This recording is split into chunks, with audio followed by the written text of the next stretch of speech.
Iya, sebentar.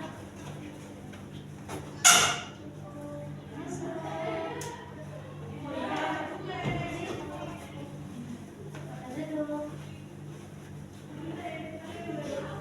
Halo. Gimana nih kabarnya nih? Alhamdulillah sehat. Oh, sehat. Oh iya, boleh perkenalan dulu nggak? Boleh. Namanya siapa? Nama saya Gaida Azra Aini. Gaida, dipanggilnya? Biasa dipanggil Ega sih. Ega, oke. Ega, kenalin aku Elvira Nisa, biasa dipanggil El. Jadi kamu bisa panggil aku El aja, oke? Oke. Oke, gimana tadi selama perjalanan ke sini kamu naik apa ke sini? Saya naik angkot sih kak. Kamu naik angkot, gimana perjalanannya? Tadi sedikit macet sih ya di perjalanan karena kan naik angkot biasa ngetem. Oh, jadinya macetnya ya? Iya. Oh gitu. Ega kesibukannya sekarang apa kalau boleh tahu? Lagi kuliah sih kak. Kuliah semester berapa? Udah semester 5. Wow, lagi pusing-pusingnya pasti ya. Iya. Oh, ya. Oh iya, Ega kesini mau ngapain ya Ega? Mau ngobrol-ngobrol aja sih kak. Ngobrol mau konseling ya? Iya. Sebelumnya Ega udah pernah konseling belum? Belum pernah. Belum pernah. Ega tahu nggak konseling itu apa? Nggak tahu.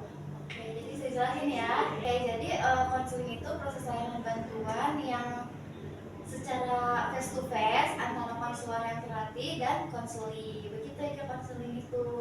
Mana ada ngerti belum? Iya sedikit. Oke. Nah, jadi di dalam konseling itu ada beberapa asas ya, oke. Jadi di dalam konseling kali ini itu kita memakai dua asas. Yang pertama itu ada asas kerahasiaan dan asas kesukarelaan. Nah, Ega datang ke sini secara sukarela kan? Iya. Tanpa paksaan orang lain? Nggak ada. Oke. Nah, yang kedua itu ada asas kerahasiaan. Yang dimana yang Ega sampaikan ke saya di dalam ruangan ini itu tidak akan menyebar luas pada orang-orang. Jadi aman gitu. Oke? Oke, mungkin sebelum memulai sesi konseling kali ini kita memulai dengan berdoa dulu supaya sesi konseling ini berjalan dengan lancar. Oke? Mungkin berdoa dengan baca Bismillahirrahmanirrahim kali ya. Bismillahirrahmanirrahim. Oke Kak, kenapa nih datang sini kalau boleh tahu, boleh diceritain nggak? Iya kak, sebenarnya saya tuh ya bingung sama tugas kuliah gitu, banyak banget. Padahal dari awal udah dibilang gitu kalau misalkan tugas itu ada di akhir. Mungkin karena saya terlalu nyepelein gitu, karena ada di akhir. Nah jadi pas udah akhir-akhir ini mau mendekati UAS, jadi sama sekali belum ada yang dikerjain gitu. Jadi gak keburu, terus panik, takut nggak selesai gitu. Jadi kamu tuh takut nggak selesai tugasnya ya karena kamu kayak apa ya? Kayak terlalu menunda-nunda gitu. Ya, bentar. Tadi dari mana ya? Oh, jadi kamu itu takut nggak ada tugas, takut nggak ada tugas, takut nggak selesai tugasnya. Jadi karena saking paniknya, kamu nunda-nunda tugasnya gitu. Nah ya, Ya gitu nggak apa. bentar.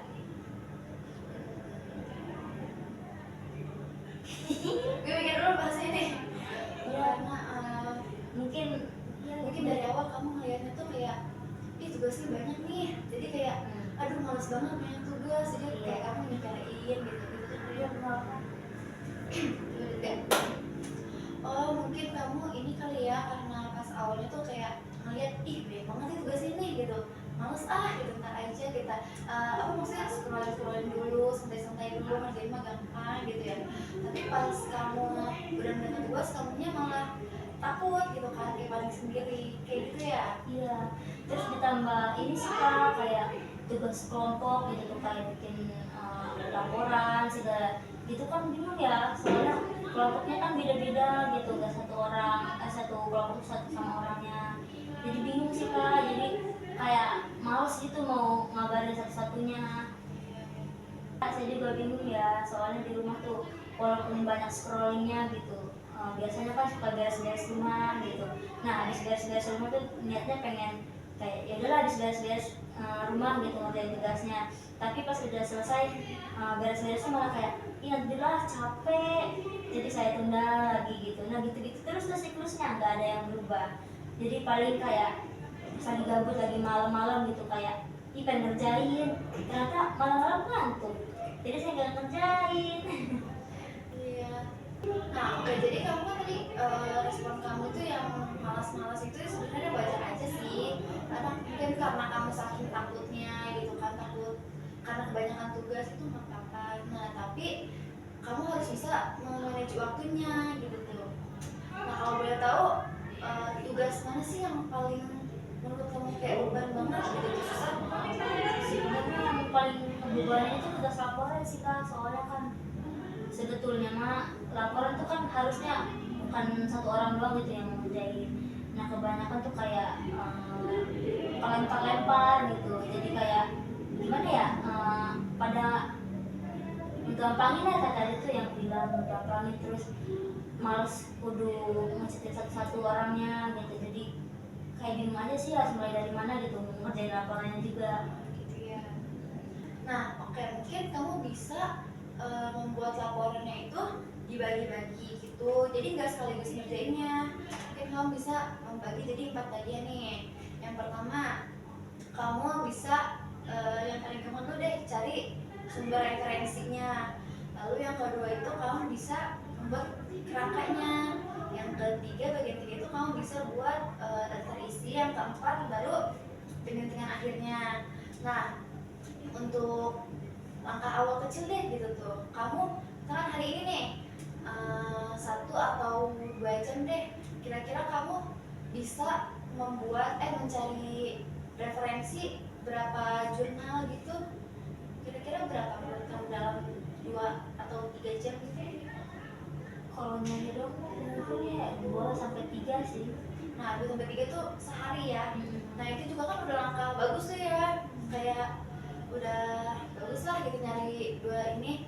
Ntar kamu besok bisa nyari lagi gitu kan. Step by step aja. Nah, terus kalau udah mencari referensinya, yang kedua itu kamu buat kerangka nih.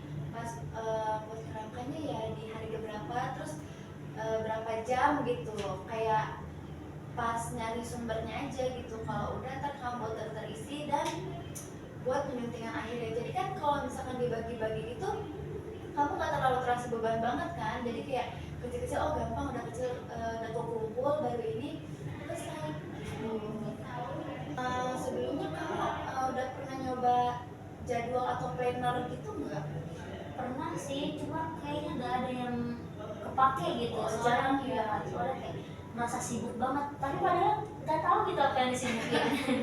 Nah, mungkin kamu bisa pakai teknik matriks prioritas. Itu apa ya?